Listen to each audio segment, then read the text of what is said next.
এই জ্ঞানেশ কুমারকে উচিত শিক্ষা যোগ্য জবাব যদি কেউ দিয়ে থাকে ফলতা বাসি দিয়েছে, কিন্তু যে জবাবটা দিয়েছেন সেটা সেমিফাইনাল ছিল, ফাইনাল হচ্ছে 29 তারিখ। এমন ভাবে জবাব দিতে হবে। এমনিতেও এখানে বিজেপির পতাকা ধরার লোক নেই, প্রার্থী পাঠিয়েছে ডায়মন্ড হারবার থেকে, প্রার্থী পাঠিয়েছে ডায়মন্ড হারবার থেকে। আমরা যাদের বার করে দিয়েছি দল থেকে, তাকে ডায়মন্ড হারবারের প্রার্থী করেছে, আর ডায়মন্ড হারবারের বিক্ষুব্ধকে ফলতার প্রার্থী করেছে। এই হচ্ছে বিজেপির দুর্দশা অবস্থা। যারা আমাদের ব্যঙ্গ বিদ্রুপ করেছে না, এই ডায়মন্ড হারবারে বিজেপির প্রার্থী আর এখানকার বিজেপির প্রার্থী ঘাড় ধরে নিয়ে গিয়ে ডায়মন্ড হারবারে মাছের বাজারে বসিয়ে মাছ কাটাবো, মাছ বিক্রি করাবো। এখানে জাহাঙ্গীর আমাকে আস্তে আস্তে বলেছে, দাদা সব দিয়েছো, একটা বৈদ্যুতিক চুল্লি করে দিতে হবে। আমি ভাবলাম 4 তারিখ ফল বেরোনোর পর কিছু লোক তো হার্ট অ্যাটাক করবে, তাদের সৎকারটাও ভালো করে করা আমাদের উচিত। করে দেবো, আমি কথা দিয়ে যাচ্ছি, লড়াই করে যত দ্রুত সম্ভব বৈদ্যুতিক চুল্লি হবে এখানে। কুমারকে দর্শক, ভোট প্রচারে এই মন্তব্য ফলতাতে করেছিলেন অভিষেক ব্যানার্জি। খুবই কুৎসিত মন্তব্য।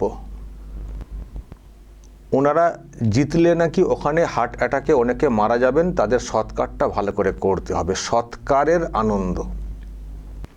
ওনারা জেতার পরে সৎকারের আনন্দ উচ্ছ্বাস করবেন, সেই জন্য শ্মশান করতে হবে, এই চুল্লি করতে হবে, ইলেকট্রিক চুল্লি, এটা বলে এসেছিলেন। আর দেখুন মানে খেল কি জিনিস, এখন টিএমসিটাই কার্যত শ্মশানে যাওয়ার অবস্থাতে চলে এসছে। টিএমসি গোটা দলটা মৃত হয়ে গেছে। এই যে অহংকার, এত অহংকার ঔদ্ধত্য, তার যে পতন হয়েছে, এবং অহংকার ঔদ্ধত্য থাকলে যে কি হয় তার উদাহরণ টিএমসি। ওরা ভাবতে পারেনি, এই দলটা ভাবতে পারেনি যে এইরকম হয়ে যাবে। শুধুই অহংকার, ঔদ্ধত্য, হুমকি, হুঁশিয়ারি আর এই ধরনের কথা। ভাবুন কত কুৎসিত মন্তব্য। একটা ভোট প্রচারে গেছেন, এটা তো বলবেন যে মানুষের রায়ে আমরা জিতবো, জিতলে তখন দেখবো ওনারা কি করেন, বা এরকম কিছু একটা বলা যেতেই পারে। উল্টো পক্ষের যারা আছেন তাদের সম্পর্কে বলার অনেক সিস্টেম আছে, ভাষা আছে। কিন্তু উনি বলে এসেছিলেন যে আনন্দে মারা যাবেন লোক, তাদের সৎকার তো করতে হবে। ও বাবা, মানে বুঝতে পারছেন কি, মানে কীরকম মানে পৈশাচিক আনন্দের কথা উনি বলছিলেন। আর আজকে কি হলো? আজকে তো দেখতেই পাওয়া যায় না। ভাইপো তো খুব বড় বড় ভাষণ দিতেন, গাড়ির ওপরে ওঠে, কোথাও মঞ্চে, কোথাও এ করে, মানে ফ্যাশন শো টাইপের করে। আজকে তো পাত্তাই নেই। উনি কি বলেছিলেন না, ওই এলাকায় ফলতাতে নাকি বিজেপির ঝান্ডা ধরার লোক নেই। আর আজকে কি আমরা দেখতে পাচ্ছি, বিজেপির ঝান্ডা কেন, বিজেপির যা লোকজন যেভাবে জমায়েত করছেন, এইসব দেখে ওনার প্রিয় পাত্র জাহাঙ্গীর খান তিনি তো কেটে পড়েছেন। এখন টিএমসি ঝান্ডা ধরার লোক নেই ওখানে, আর বিজেপির লোক দেখুন এরা সব কি বাইরের। এই যে শুভেন্দু অধিকারী আজকে গিয়েছিলেন, কত লোকজন, কত উচ্ছ্বাস ওনাকে ঘিরে। এই যে ভোট হতে চলেছে, 21 তারিখে যে ভোট আছে, মানুষের কি মানে মুক্তির স্বাদ ওখানে। এই পরিবর্তনটা আসার পরে যে এবার আমরা পছন্দের প্রার্থীকে ভোট দিতে পারবো, তো পছন্দের প্রার্থী কে সে ভিজুয়াল দেখি তো পরিষ্কার হয়ে যাচ্ছে। এবং ব্যানারে দেখুন কত কি আছে। একটা নাকি ঝান্ডা ধরার লোক নেই বিজেপির। তো তাহলে বিজেপির ওই মানে ইভিএমটাকে কেন ব্লক করে দিয়েছিলেন? যখন ঝান্ডা ধরার লোক নেই, তার মানে সমর্থক নেই, তার মানে ভোটার নেই, তাহলে বিজেপির যে বোতাম সেটাকে কেন ব্লক করে দেওয়া হয়েছিল জাহাঙ্গীর খানের তরফ থেকে, যে কারণে ভোটটা ক্যান্সেল হয়েছে, আবার ভোট হচ্ছে। এই যে ফুটানি, এই যে ঔদ্ধত্য, তারপর নাকি মাছ কাটাবেন, হ্যাঁ, ডায়মন্ড হারবারে। কারণ মাছ কাটা কি খারাপ জিনিস নাকি? যারা মৎস্য ব্যবসায়ী আছেন তাদের উদ্দেশ্যে আমি বলছি, খুব খারাপ জিনিস। দেখুন অভিষেক ব্যানার্জি কীভাবে ছোট করেছিলেন, আর এদিকে মাছ মাছ নিয়ে কত চিৎকার হচ্ছিল ভোটের সময়। তো মাছ কাটাবেন, মাছ তো ব্যবসায়ীরা যারা করেন, যারা মাছ বিক্রি করেন, তো অন্যায় কি কোথায়? হ্যাঁ, কেউ মাছ কাটতেই পারেন, সেখান থেকে প্রার্থী হয়েছেন। আপনাদের মতো অত তো ওই রকম মানে পয়সাওয়ালা তো না। অন্য দলের অনেক সত্যি গরিব মানুষ হয়েছেন প্রার্থী, যারা জিততে পেরেছেন এমএলএ হয়েছেন, যারা হননি তারা আবার আগের কাজে ফিরে গেছেন পুরোপুরি। আমি দেখেছি শালতোড়া সম্ভবত চন্দনা বাউরি রাজমিস্ত্রি ছিলেন, উনি এমএলএ হয়েছেন বলে এখন আর ওদিকটা যেতে পারছেন না, সময় দেননি।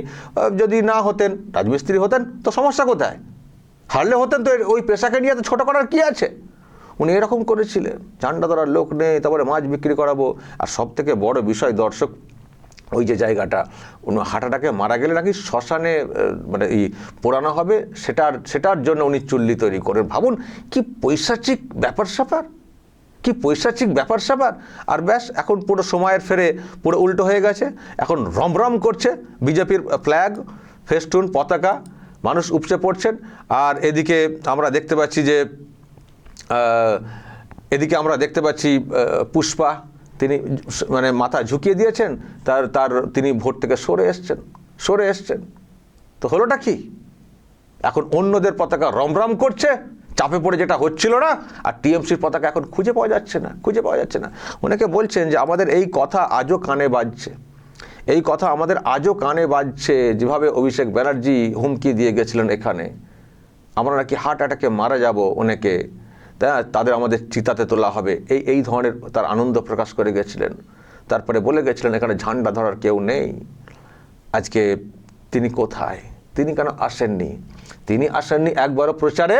আর সেই সঙ্গে যাকে সামনে রেখে এই কথাগুলো বলেছিলেন তিনিও এখন কেটে পড়ছেন। এখন নাকি খুঁজেই পাওয়া যাচ্ছে না শুনছি। আজকে তো দুপুরে তো ঘোষণা করেছেন আমি লড়ছি না। আমি একটা খবর করেছিলাম যে এবার এলাকা ছেড়ে পালাবেন না, তো শুনছি নাকি দেখতে পাওয়া যাচ্ছে না। কোথায় আছেন কে জানে। সব অহংকার, ঔদ্ধত্য, এই ধরনের হুমকি, বুলি সব কোথায় চুপসে গেল? শুধু জাস্ট কিছু সময়ের ব্যবধানে কোথায় চুপসে গেল? কিন্তু চুপসে গেলেও এসব কথা কি মানুষ ভুলে যান? এসব কথা কি মানুষ ভুলতে পারেন? যত শুনছেন তত যেন গায়ের সেই পশম খাড়া হয়ে যাচ্ছে। অনেকে বলছেন সামনে পেলে না, এই সময় বলছেন ক্ষোভের জায়গা থেকে। হয়তো উনি সেই জন্য উনিও বুঝতে পারছেন সামনে পেলে কি হয়ে যাবে, যাচ্ছেন না। এখন তো পুলিশ নেই। তো আগে তো যেতেন 2000 পুলিশ সঙ্গে থাকতো, ওনার মঞ্চকে ঘিরে চারিদিকে পুলিশের লোকজন ভর্তি সব রাখা হতো।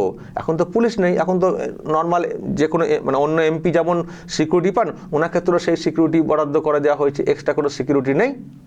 আর বাড়ি থেকে বের হচ্ছেন না। এমন নেতা, জনদরদি, এমন তার জনসংযোগ, যে সিকিউরিটি উঠে গেছে, পরিবর্তন হয়ে গেছে, আর বাবুর দেখা নাই, তোমার দেখা নাই রে, তোমার দেখা নাই। আর বেরিয়ে হচ্ছেন না। তো উনি বের হচ্ছেন না। এদিকে কারো ভরসায় জাহাঙ্গীর খান লড়বেন, এজেন্ট দিতে পারবেন না। আবার ওনার হয়তো যেটা বলছিলাম, হয়তো এরকম ধান্দা আছে, কেটে পড়তে হবে, কারণ এ তো রাস্তা সব ব্লক হয়ে আসছে। শুভেন্দু অধিকারী বলে রেখেছেন জাহাঙ্গীর খানের দায়িত্ব আমার, এলাকার মানুষদেরকে বলে রেখেছেন যে আপনারা কিছু অশান্তি করবেন না, ওটা আমি বুঝে নেব। হয়তো সেই আতঙ্কে এবার পালিয়ে যাওয়ার চেষ্টা করছেন। ফলে এদিকে কেন ব্যস্ত রাখবেন নিজেকে, হয়তো সেই চেষ্টা করছেন, যেহেতু নেতার কোনো পাত্তা নেই।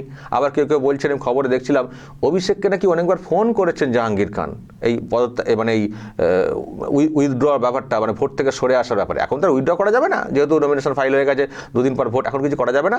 মানুষ তাও কিছু ভোট ওই ভুল বুঝে বা কেউ দিতে পারেন, কারণ এখন বোতাম থাকবে তৃণমূল কংগ্রেসের। কিন্তু উনি ঘোষণা করে দিয়েছেন যে আমি লড়াইয়ে নেই। তো যারা শুনছি যে অভিষেককে নাকি অনেকবার ফোন করেছিলেন, অভিষেক নাকি ফোন ধরেননি। কেন ধরেননি তারও ব্যাখ্যা আমি দর্শক আরেকটা ভিডিওতে দেবো। তো যাই হোক, এই হচ্ছে ব্যাপার। অভিষেক এই কথাগুলো বলে এসেছিলেন ওখানে। আর দেখুন এখন বিজেপির রমরমা বাজার, এখন টিএমসির ঝান্ডা ধরার লোক নেই। দর্শক বলবেন যে মন্তব্য উনি করে এসছেন, কি উত্তর দেবেন আপনারা? যা উত্তর দেওয়ার কমেন্টে বলবেন এবং নজর রাখবেন আরামবাগ টিভিতে।